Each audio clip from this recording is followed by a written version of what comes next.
Que a paz do Senhor Jesus esteja sobre a tua vida, meu amado, minha amada. Olá, aqui é o Rodrigo trazendo mais uma poderosa mensagem da parte do Senhor Jesus aqui no canal Ministrando a Palavra. E nessa mensagem de hoje eu trago uma palavra poderosíssima que o Senhor me deu, falando sobre o amor incondicional de Deus. Vamos falar aqui hoje sobre o amor de Deus por nós. Então, sem mais delongas, pega a sua Bíblia, pega a palavra de Deus e vamos seguir.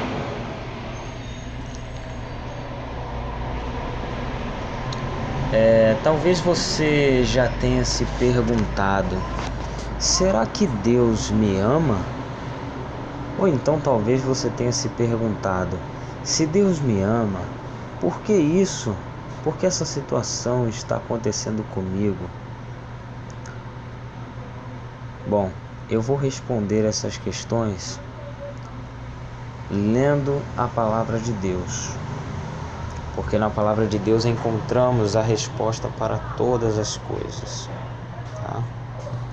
Então, continue assistindo o vídeo, continue assistindo essa mensagem, que você vai entender o que Deus quer falar com você nesta mensagem. Falou muito comigo e tenho certeza que Ele vai falar ao teu coração, tá? Se você ainda não é inscrito no canal, deixe aí a sua inscrição, inscreva-se e ative o sininho do lado, que são as notificações, para que você seja notificado, avisado toda vez que postarmos algum vídeo novo, tá? Então vamos aqui vendo na palavra de Deus, aqui no livro do profeta Oséias, no capítulo 1 e no versículo 2. Lembrando que eu sempre aconselho nos vídeos aqui do canal, leia todo o contexto antes e depois de cada versículo que nós lemos aqui, porque eu não leio o contexto, porque senão o vídeo fica muito estendido, tá? Então eu faço tudo de uma forma resumida e objetiva, para que a mensagem seja passada em um curto espaço de tempo. Mas é sempre bom ler todo o contexto, para que você entenda melhor, para que você compreenda melhor, né? E tenha um entendimento maior sobre a situação que se passa dentro daquela referência, tá? Então aqui no livro de Oséias, no capítulo 1 e no versículo 2, vamos ler aqui a partir do versículo 1, diz assim: Palavra do Senhor que foi dirigida a Oséias, filho de Beere, nos dias de Uzias, Jotão, Acás, Ezequias, reis de Judá, e nos dias de Jeroboão, filho de Joás, rei de Israel. O princípio da palavra do Senhor por meio de Oséias. Disse, pois, o Senhor a Oséias: Vai, toma uma mulher de prostituições e filhos de prostituição, porque a terra certamente se prostitui, desviando-se do Senhor. Bom, aqui quando Deus começa a falar com Oséias, Deus ele dá uma ordem para Oséias. Ele diz: Oséias, vai, toma casa, né, com uma mulher de prostituições, ou seja, uma prostituta, uma meretriz, e filhos de prostituição, ou seja, tenha filhos com ela de prostituição, porque ela é uma prostituta, né? Porque a terra certamente se prostitui, desviando-se do Senhor, tá?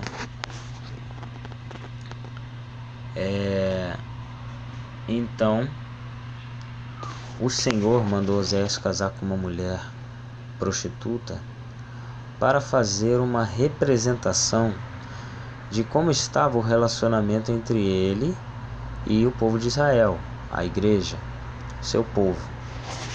Tanto é que ele diz aqui: porque a terra certamente se prostitui, desviando-se do Senhor. Se desvia aquele que está no caminho. Aqueles que estão no caminho estão se desviando porque eles estão se prostituindo. Mas a prostituição do povo não era com relações entre homens e mulheres, entre pessoas. Era uma prostituição espiritual, tá?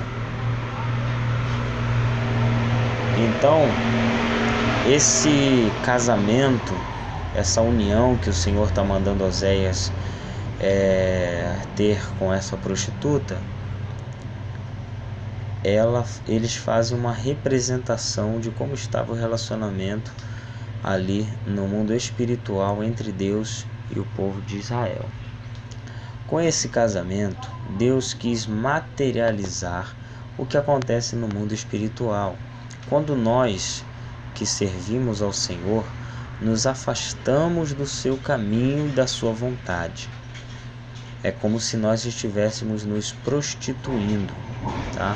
Ou seja, deixamos de servir a Deus para servir outros deuses, para servir a nossa própria vontade, o nosso ego, os nossos sonhos, o nosso próprio caminho.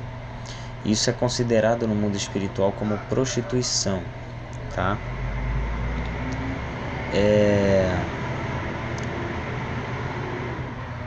Porque deixamos de seguir a Deus para seguir outros deuses.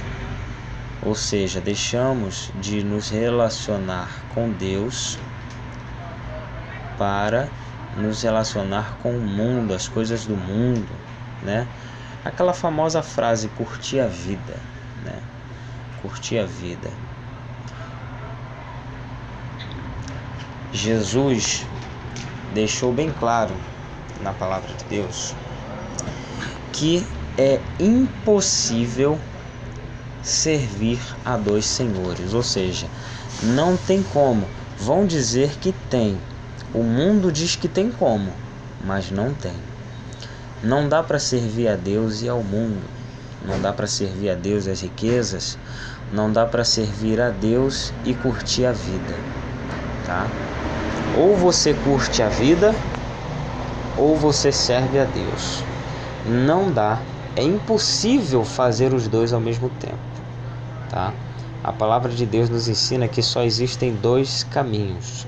Um que leva para o céu, que é estreito, apertado, e o outro é largo, espaçoso. A porta é larga, é grande. É o que leva para o inferno, tá? É o que leva para a perdição. Então o caminho que todo mundo está indo, mas é o caminho que leva para o inferno. A porta grande, o caminho largo, o caminho espaçoso. Porque cabe todo mundo, tudo pode, entendeu? Tudo é normal, tudo é comum, todo mundo curtindo a vida. Esse é o caminho que leva para o inferno, tá? O caminho que leva para o céu, ele é estreito, ele é apertado, passa um de cada vez, é pequeno, é apertado, é difícil de passar, envolve esforço, envolve determinação, envolve vontade.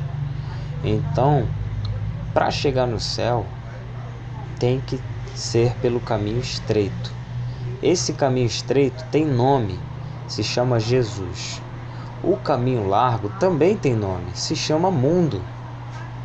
O mundo jaz no maligno, a palavra diz. O mundo já está no maligno.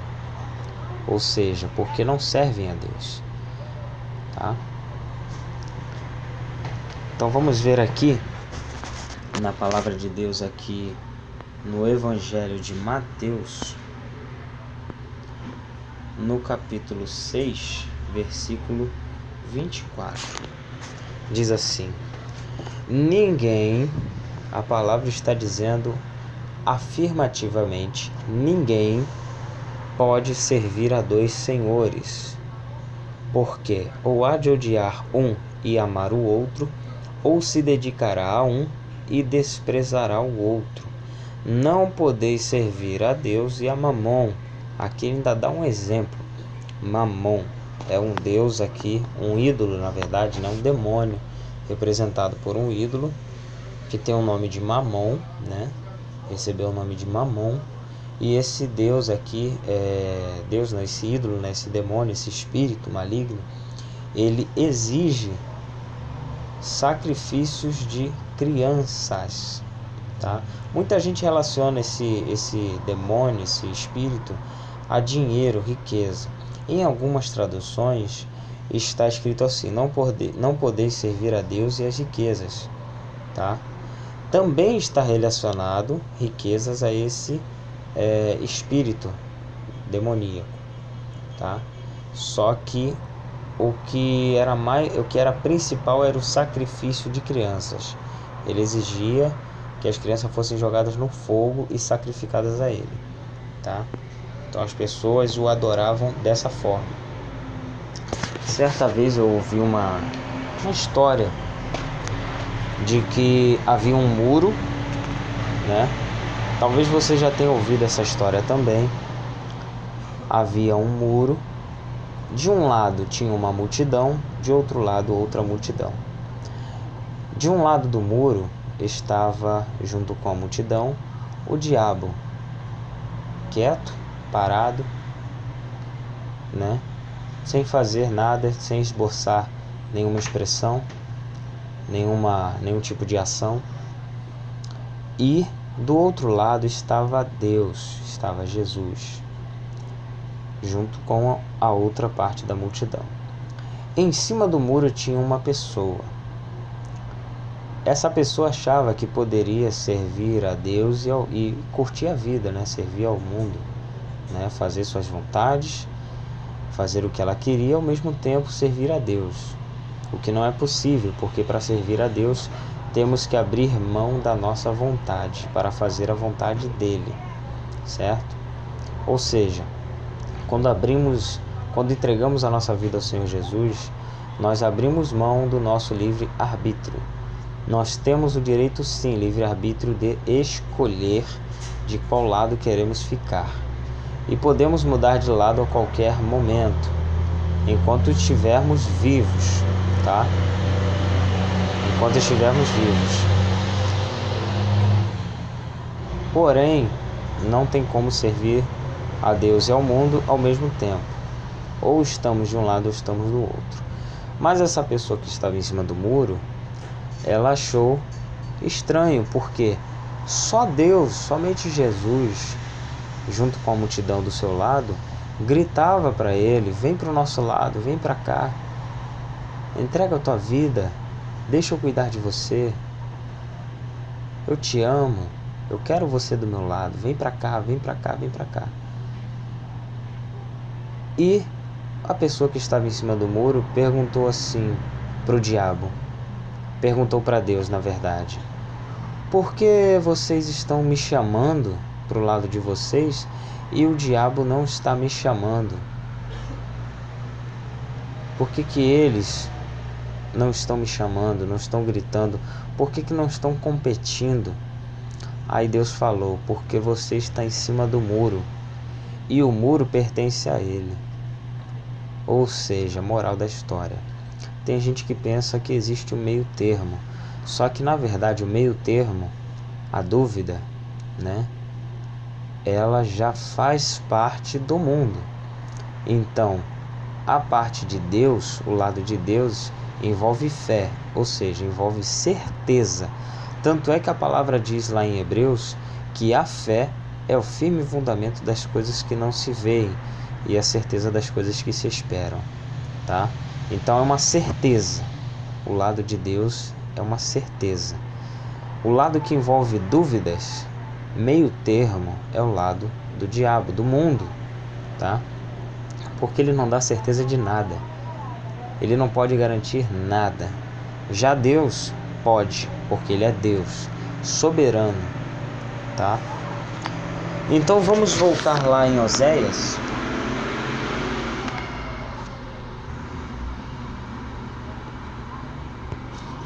Vamos voltar aqui em Oséias.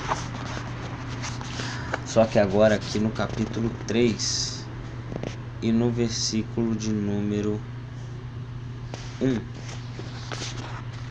Diz assim a palavra de Deus: E o Senhor me disse: vai outra vez, ama uma mulher, amada de seu amigo, contudo adúltera, porque, ou seja, como o Senhor ama os filhos de Israel, embora eles olhem para outros deuses e amem os bolos de uvas.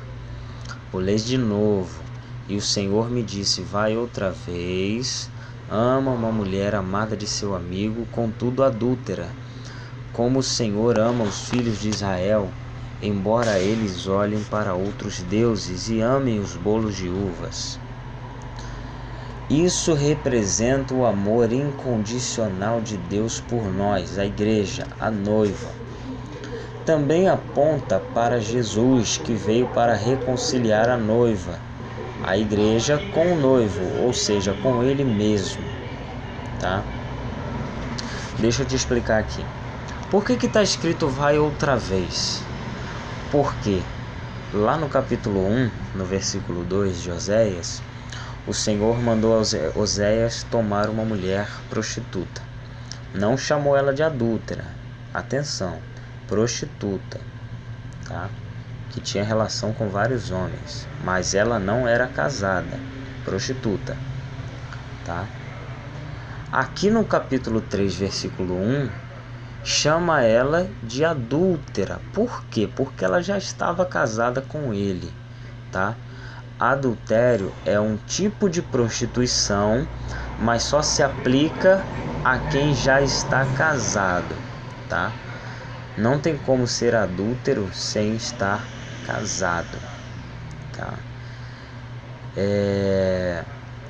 E também existe o adultério espiritual, que também é prostituição espiritual.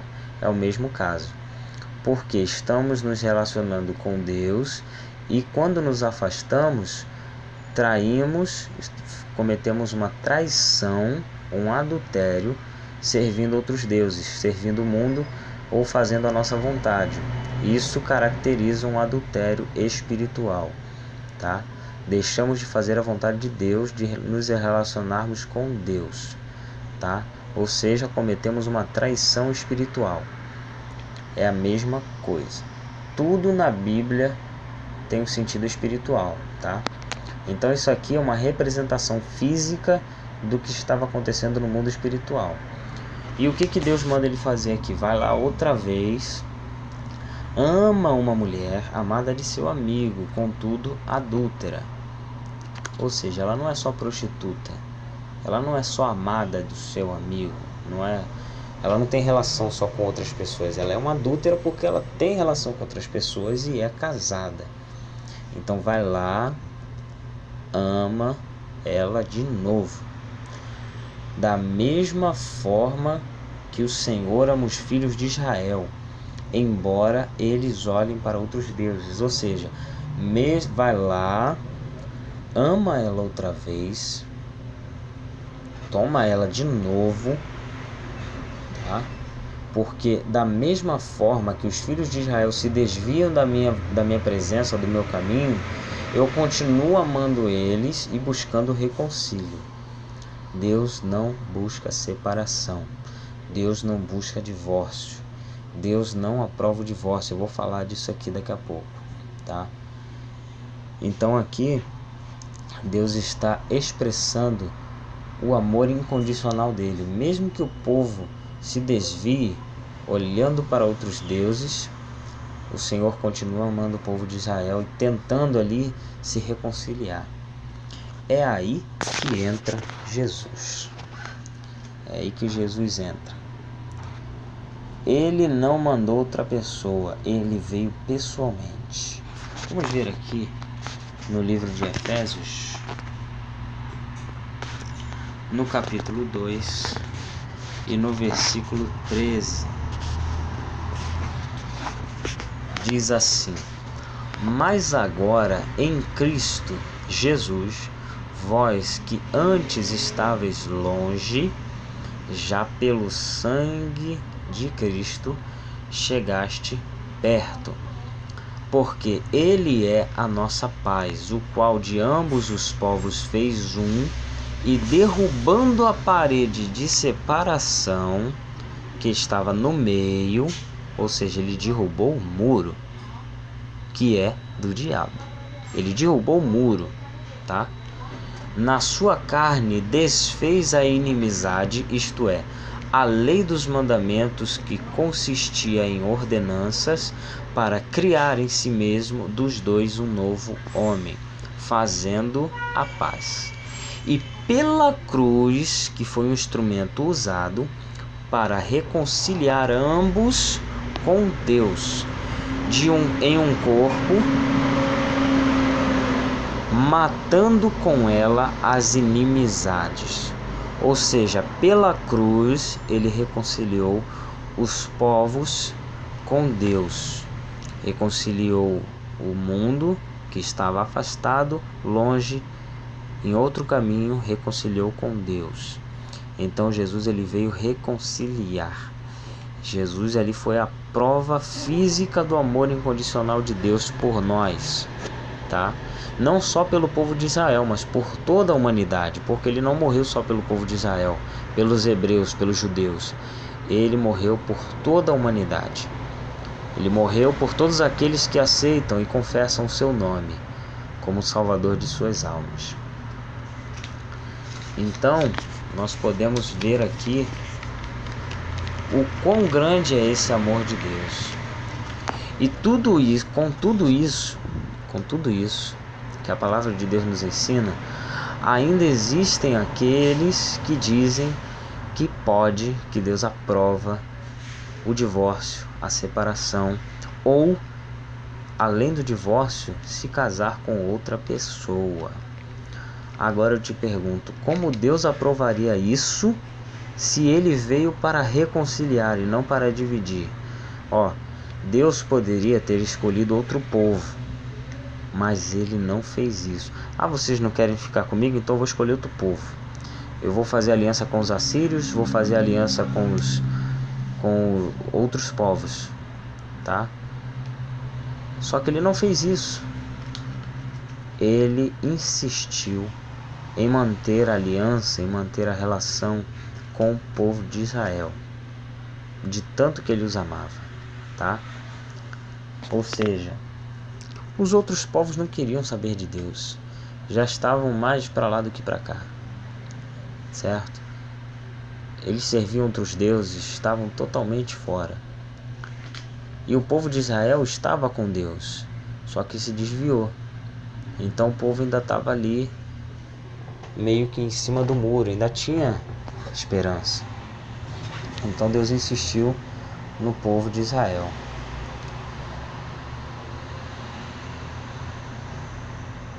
Então ele não fez isso, ele insistiu com o povo de Israel para nos dar o exemplo de como nós devemos fazer. Ele não deu exemplo de buscar outra pessoa. Ele não mandou Oséias buscar outra mulher. Ele falou, vai lá outra vez e ama aquela mulher adúltera. Ela cometeu adultério, mas mesmo assim vai lá e ama ela, porque da mesma forma eu amo os filhos de Israel, mesmo que eles olhem para outros deuses, mesmo que eles se desviem, mesmo que eles deixem de me amar, mesmo que eles passem a me odiar, mesmo que eles coloquem a culpa de alguma coisa que aconteceu na minha conta, tá? Mesmo que você culpe a Deus por algo que aconteceu, por um ente querido que nos deixou, que o deixou, né, que veio a falecer, algum prejuízo que você teve na sua empresa, na sua casa, na sua família, alguma coisa, mesmo que você culpe a Deus, tá? Ele toma essa culpa para ele continua te amando. Faça você o que quiser, ele vai continuar te amando, tá? A palavra de Deus nos diz aqui em Efésios ainda, só que no capítulo 5 e no versículo 1: Sede, pois, imitadores de Deus como filhos amados, e andai em amor, como também Cristo nos amou, e se entregou a si mesmo por nós, em oferta e sacrifício a Deus, em cheiro suave. Tá? Então, o Senhor Jesus, ele se entregou, ele nos amou, e a palavra diz que nós devemos imitar a Deus, ou seja, devemos amar incondicionalmente, independente do que a outra pessoa fizer, falar, independente de como ela agir, de como ela proceder, das decisões que ela tomar, devemos amar incondicionalmente, da mesma forma que Deus nos amou. É difícil? É, mas também foi difícil para Deus amar um povo que não queria estar com Ele. Pense nisso. Ele teve que tomar uma decisão. O que muitas pessoas se enganam é pensar que o amor é um sentimento. O amor não é um sentimento. O amor é uma decisão. Você decide amar, você decide não amar, tá? Quando você não ama, você odeia, tá? Não tem meio termo, não tem como amar um pouquinho. Ou você ama, ou você não ama, tá? Então, amor é uma decisão. Deus decidiu amar o povo, Deus decidiu amar incondicionalmente aquele povo, e foi isso que ele fez. Ele insistiu porque ele decidiu amar. Ele não poderia voltar atrás, porque senão não seria um amor incondicional.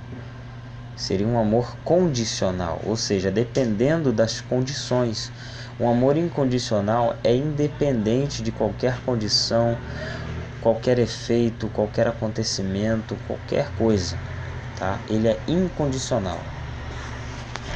E assim devemos imitar a Deus, tá? Agora aqui no livro do profeta Malaquias, no capítulo 2, eu vou ler com você no versículo 16. Olha o que Deus diz. No capítulo 16, ó. Porque o Senhor, o Deus de Israel, diz que odeia o repúdio. Para quem não sabe, repúdio é divórcio, separação. E aquele que encobre a violência com a sua roupa, diz o Senhor dos Exércitos. Portanto, guardai-vos em vosso espírito e não sejais desleais, tá?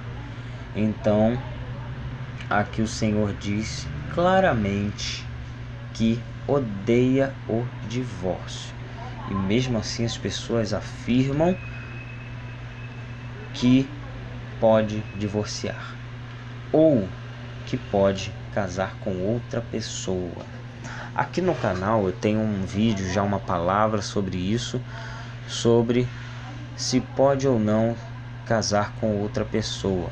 Tá tudo bem explicadinho, versículo por versículo, cada referência. Pode ver, eu vou deixar o vídeo, o link do vídeo aqui na descrição desse vídeo, dessa mensagem, ou você pode estar procurando aqui na pasta de vídeos, na aba de vídeos do canal, tá? Tem muitas outras mensagens, mas relacionado a esse assunto de divórcio, eu tenho já esse vídeo gravado, essa mensagem gravada, tá bom?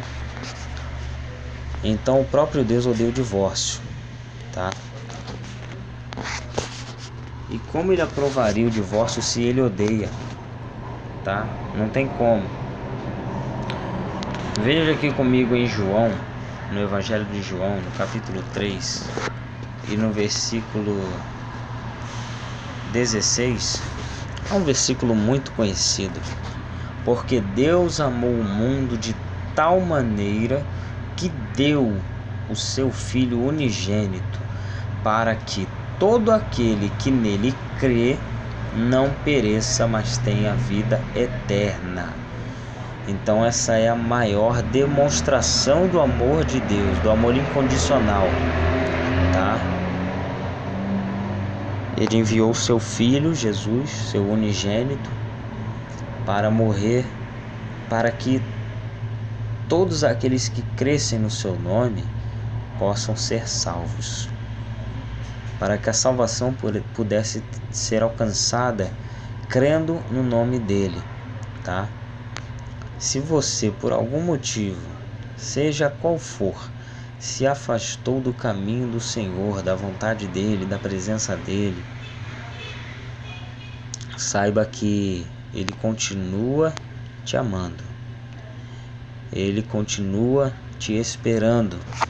Ele está esperando você. Está esperando você voltar para ele. Ele está insistindo. Aí talvez você pensa assim: ah, mas eu estou esperando Deus tocar no meu coração. Eu estou esperando Jesus tocar no meu coração para eu voltar para a igreja, para eu voltar para os caminhos do Senhor. Eu quero, mas estou esperando Deus tocar no meu coração. Então tem uma palavra para você. Jesus está esperando você agora. Agora. Nesse momento. A decisão de ser feliz é somente sua. Ou você pode continuar curtindo a vida. Não sabemos a que horas a morte chegará para nós, porque não sabemos o dia nem a hora do fim da nossa vida. E se morrermos sem Jesus, eu tenho que ser franco, o inferno é certo. E o diabo está torcendo para você continuar do jeito que você está, tá? Ele vai fazer de tudo que ele puder para te levar com ele para o inferno, porque o inferno foi criado somente para ele e para os anjos que o seguiam, tá? Deus não fez o inferno para o ser humano, mas aqueles que não creem no nome de Jesus, aqueles que não se entregam ao Senhor, terão o mesmo destino, infelizmente, que o diabo, tá? Mesmo não sendo essa a vontade de Deus, porém, Deus nos deu o livre-arbítrio para escolher de qual lado queremos ficar. Ele não vai te obrigar, ele não vai impedir que você siga o seu caminho, faça a tua vontade, mas ele quer dizer para você aqui nessa mensagem o seguinte. Aqui em Apocalipse capítulo 3, versículo 20, diz assim: eis que estou à porta e bato. Você está esperando Deus tocar no teu coração? Ele já está aí, ele está batendo. Se alguém ouvir a minha voz e abrir a porta, entrarei até ele e com ele cearei e ele comigo. Então ele está te dizendo: eu estou na porta do seu coração batendo, esperando você abrir. Ele não vai arrombar, ele não vai forçar a entrada, ele não vai tentar abrir a porta de algum jeito, de alguma maneira. Ele vai esperar você abrir, tá? Diferente do diabo, que às vezes nem pela porta entra. Ele arromba, ele abre uma brecha, ele busca uma brecha, alguma coisa. Não importa o tamanho, pode ser uma entrada pequena, ele consegue entrar, ele força. Mas Jesus não, ele fica na porta batendo até você abrir. Então cabe a você agora abrir a porta e deixar Jesus entrar, transformar, curar, libertar a tua vida e te salvar. Ou você pode continuar com a porta fechada e impedir que a felicidade e a salvação do Senhor Jesus entre na sua vida, tá? Porque no mundo não temos felicidade, nós temos momentos curtos de prazer. Eu não posso nem chamar de alegria, porque a alegria é só em Deus. A alegria é só no Senhor, tá? Então, entrega o teu caminho ao Senhor. Confia nele e tudo ele fará, tá? Volta para Jesus, volta. Filho, volta. Filha, ele te aguarda, ele te espera, ele te ama.